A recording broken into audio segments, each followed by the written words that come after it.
Шымкенттің кәріз тазарту кешенінде техникалық аудитті Польшадан келген мамандар жүргізіп жатыр. Кәріз тазарту құрылғылар кешені күрделі жүйе. Жұмысы жүйелі болу үшін жоғары технологиялық жабдықтар, оны сауатты пайдалана білу және әрине кәсіби білікті мамандар ауадай қажет. Кешенді жаңғырту процесіне алдын Польша елінің мамандары тартылған болатын. Шетелдік серіктестер онлайн режимінде кешеннің жұмысын бақылап отырды. Қазіргі кезде де әріптестер кешенде техникалық аудит жүргізуге кіріскен. Біз мұнда су ресурстары маркетинг жауапкершілігі шектеулі серіктестігімен түзілген келісім шартқа сәйкес жұмыс істеп отырмыз. Мақсатымыз тазарту кешенінде техникалық және технологиялық аудитті жүргізу. Кешенге негізгі жабдықтарды енгізіп, нысанды жобалағаннан бері 10 жылдан астам уақыт өтті.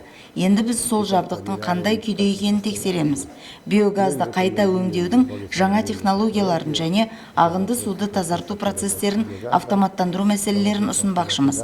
Аудиттің қорытындысын су ресурстары маркетинг жауапкершілігі шектеулі серіктестігінің бас директорына баяндап, нәтижесін жариялаймыз.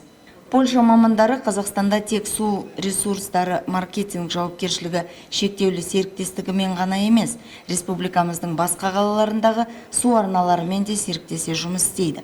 Су бұру, яғни кәріз жүйесі бойынша да қызмет аясын кеңейтпек ниеті бар.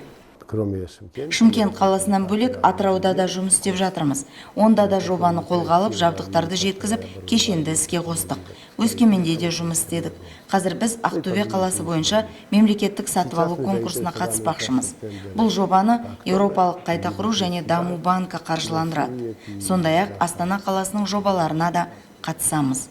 Шымкентте қолға алынған техникалық аудиттің барысында Польша мамандары кәріз тазарту құрылғылар кешенінің қуаттылығын арттыруға қатысты заманауи технологиялық тізбекті монтаждауды негізге алып отыр. Өз кезегінде бұл жұмыстар шайынды суды тазарту сапасын жақсартуға әсер етеді.